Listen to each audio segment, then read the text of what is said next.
New York. Organizers estimate some 400,000 people took part. Democracy Now! Did this 3-hour broadcast from the historic march, from the launching point of the march. We're going to turn to highlights from that special. Just before the march began, I interviewed Independent Senator Bernie Sanders of Vermont, who's considering a run for the White House in 2016. With about 1,000 Vermonters and several 100,000 Americans who understand that global warming is real, that it is already causing devastating problems in the United States and around the world, that it will only get worse if we do not act aggressively to cut carbon and transform our energy system away from fossil fuel to energy efficiency and sustainable energy. This is a huge issue. It's a planetary crisis. We've got to act, and we have to act boldly. One of the signs and one of the mantras here is we need system change, not climate change. What does that mean to you? Well, of course you need climate change. I mean, you know, the scientific community tells us we have a narrow opportunity to move.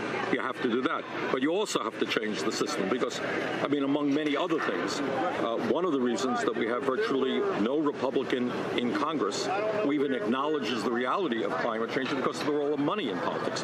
So we are not going to change politics in America unless we, deal with the Koch brothers and the other billionaires who are now trying to buy elections. Furthermore, if we live in a society which is based on simply purchasing, consumering, more and more development without understanding sustainability, you have long-term problems. How do you deal with money in politics? Well, first of all, you do is overturn this disastrous Supreme Court decision called Citizens United, which gave a green light to the Koch brothers and the other billionaires to buy elections. The second thing that How do you overturn it?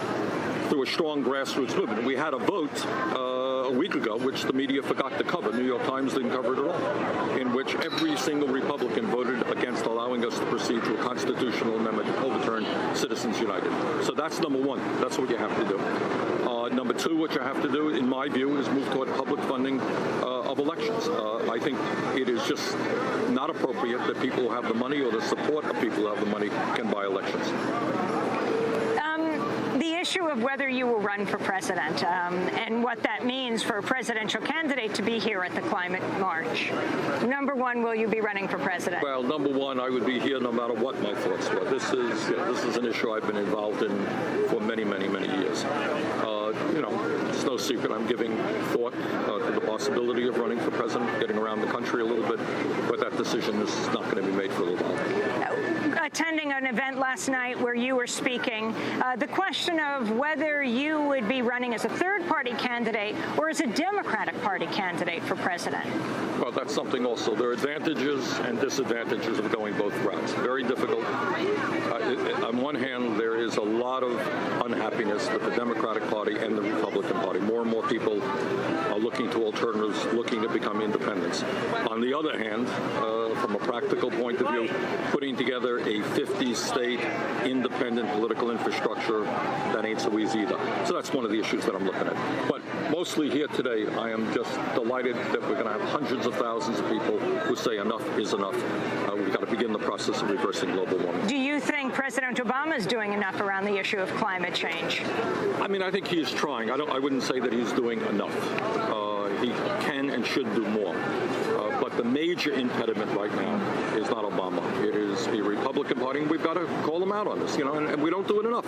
These are people who do not even acknowledge the scientific reality because they're beholden to big energy money and the Koch brothers. That's where we have to be focused. If you were president, what would you do about climate change? We would move very aggressively to transform our energy system, and we could do the same. There is unbelievable opportunity in terms of weatherization and energy efficiency. The technology is there now for massive efforts in terms of solar, wind, geothermal, biomass done properly. We could do it. We really could do it. And clearly this is a global problem, not just an American problem. What we could do in the United States is provide the technology and the support working with other countries around the world. But this is a crisis. We've got to address it. There are scores of buses coming in from Vermont. Yes.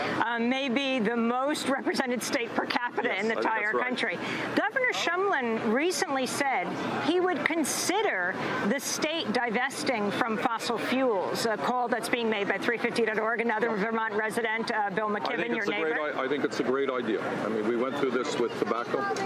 We went with this through South Africa.